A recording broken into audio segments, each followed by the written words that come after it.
All right, let's get right into it. Ready for a deep dive into something, well, pretty wild. Always. We're talking about the possibility of a technologically advanced civilization, like way before recorded history. Okay, I'm intrigued. And get this, wiped out by some cataclysmic event. All right. Yeah, that's definitely blockbuster movie material, but I'm guessing there's more to it. Right, sounds crazy. But we're going to look at some pretty compelling evidence from all over. Well, Geology, archaeology, even some ancient myths. okay. Yeah, now you've got my attention. It's always fascinating how those fields can kind of come together, Yeah. and paint a totally different picture of our past. Exactly. And for this deep dive, we're going to be drawing a lot from the work of Graham Hancock. Oh yeah, I know Hancock. He spent years digging into these ancient mysteries. Exactly. And while one of his main arguments is that mainstream archaeology, well, it kind of overlooks the impact of these sudden catastrophic events. Hmm. Yeah, that's a good point. I mean, we see that in the movies all the time, those big disaster flicks. But we're talking about real life events here, the kind that could, totally reshape civilization. Totally. And one of the events that Hancock really focuses on is the Younger Dryas impact event. Right. That was what, about 12,980 years ago, when the Earth basically got plunged back into ice age conditions. Exactly. After a period of warming, like imagine you're enjoying a nice balmy climate, everything's going well, and then boom, massive comet hits. Whoa, hold on. That's a big claim. Are scientists actually backing that up, like a comet impact? Yeah, so the evidence is, it's pretty convincing. Scientists have found traces of this impact in Greenland ice cores going back to around, that 12,980 years ago mark. So where's the crater? That's the thing. We haven't actually found a visible crater, most likely because it probably hit the North American ice cap. Oh, okay. So it just melted the ice and covered up the impact site. Wow. But okay, so what would something like that actually do to the planet? I mean, are we talking like full-on end of the world scenario here? I mean, think about it. Massive flooding, dust cloud blocking out the sun, temperatures plummet. It was a global catastrophe. Yeah, okay. I'm starting to see the picture, and it makes me think of Plato's story of Atlantis. This lost civilization that was just swallowed by the sea, floods, earthquakes, the whole nine yards. And remember when Plato said that Atlantis was destroyed? Yeah, he said it was like 9,000 years before the time of Solon. Right, and Solon was he was a Greek statesman, lived around 600 BC. Right, right. Okay, so wait, are you saying that Plato's Atlantis story could actually line up with this comet impact? Yeah, it's pretty mind-blowing. But I mean, let's be real for a second. How much of this is just speculation? I mean, is there anything concrete that points to like an actual advanced civilization existing before the Younger Dryas? Well, that's where Göbekli Tepe comes in. Göbekli Tepe. Yeah, it's an archaeological site in Turkey. Has these massive stone structures. Okay, and what's so special about those? They're old, really old, like at least 12,000 years old. 12,000 years. Yeah, so, older than Stonehenge. And way, way before what mainstream archaeology considers, like the dawn of civilization. Wait, so we're talking about like hunter-gatherers building these things? Yeah. Thousands of years before we thought humans could do anything like that. Exactly. It really challenges the traditional narrative about, how human society developed. Like, we just didn't think that kind of sophistication existed that early. That's incredible.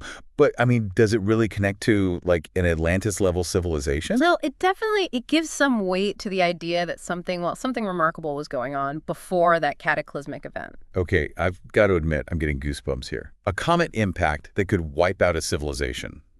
Evidence of complex structures predating that event. Yeah. And well, this might sound crazy, but could that impact have been intentional? Now we're getting into some pretty speculative territory. Well, I know, but hear me out. I mean, we're already talking about a lost civilization, right? Yeah. So is there anything in the ancient texts that hints at something like, I don't know, a deliberate attack? Well, Hancock draws a parallel to the Book of Enoch. The Book of Enoch. It's an ancient Jewish religious text. Hmm? It describes these fallen angels and a race of giants who are, well, punished by God. Okay, I'm following. So could this be, like a memory passed down through generations Mm. of the Younger Dryas impact and the destruction of this technologically advanced civilization. Okay, that's a pretty big leap. I mean, aren't we kind of stretching things to interpret these ancient texts as like literal historical accounts? Yeah, I mean, you're right to be cautious. It's important to remember that these are interpretations. Always room for debate. But the thing is, those ancient stories, when you put them alongside the scientific evidence, like the Younger Dryas impact, they start to raise some really, really interesting questions. Okay, yeah, I see what you mean.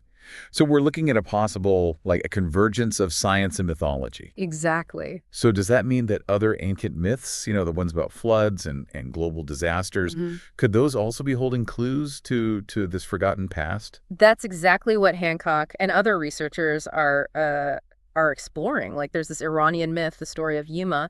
He basically shelters humanity and all the seeds of life in this underground sanctuary, to escape a world-freezing dragon. Wow. Yeah, that's a pretty striking parallel to the Younger Dryas scenario. Yeah, it makes you think. It really does. Okay, so we've got this theory that Antarctica, it might have once been habitable, maybe even, I don't know, home to this lost civilization. Right, but now it's buried under miles of ice. So how do we even find evidence to back that up? Right. Yeah. It's a pretty big challenge. Yeah. But technology is always advancing. Like there are new techniques for ground penetrating radar and ice core analysis. Those could, potentially uncover anomalies, structures maybe hidden under the ice. Wait, so you're saying we could find like buried cities? Yep. Evidence of settlements using radar? Possibly, yeah.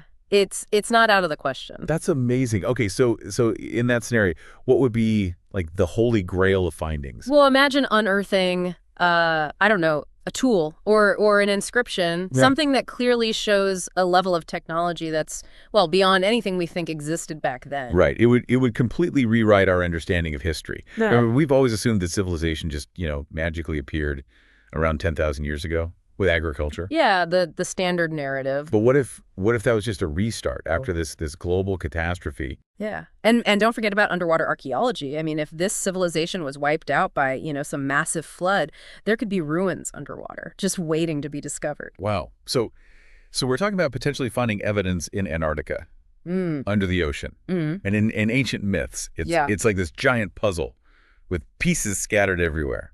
Yeah, it's definitely a complex mystery, and there are going to be some dead ends, red herrings. That's part of what makes it exciting. Yeah, it's like we're on this real life Indiana Jones adventure. Okay, but let's go back to Antarctica for a second. This idea that a whole continent could just shift positions, like that's mind-boggling. So are there any other clues, any evidence that supports this Earth crust displacement theory?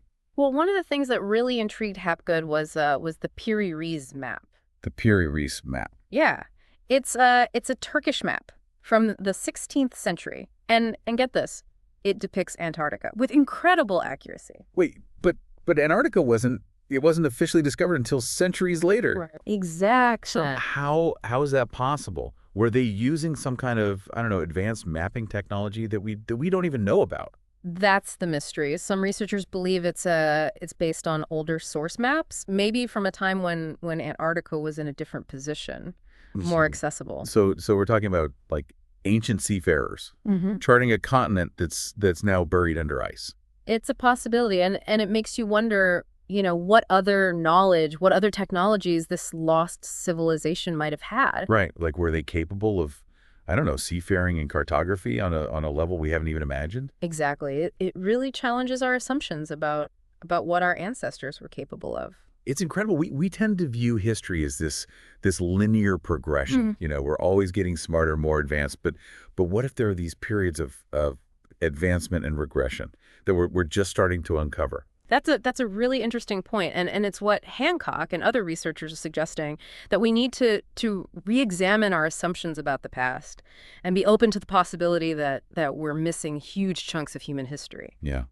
It's fascinating how all these pieces, the geological evidence, the myths, the archaeology, even old maps, it all starts to connect when we consider the possibility of this forgotten past. Like it's a giant jigsaw puzzle, slowly coming together. Yeah, and that's the beauty of this kind of inquiry. It forces us to think outside the box, to question what we think we know, and to stay open to new possibilities. So where do we go from here? Like, if we want to learn more about this potential lost civilization, Yeah. what are the next steps? What kind of research do we need? Well, I mean, for one thing, we need to keep digging at Göbekli Tepe, literally.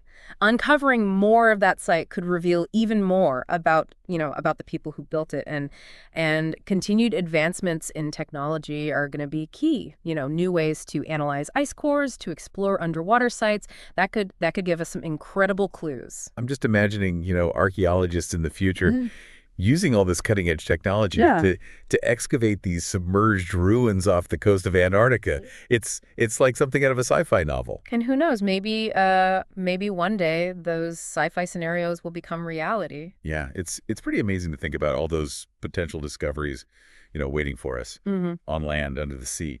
But let's not forget about the clues that are, well, right there in front of us, hidden in those ancient myths and texts. Right.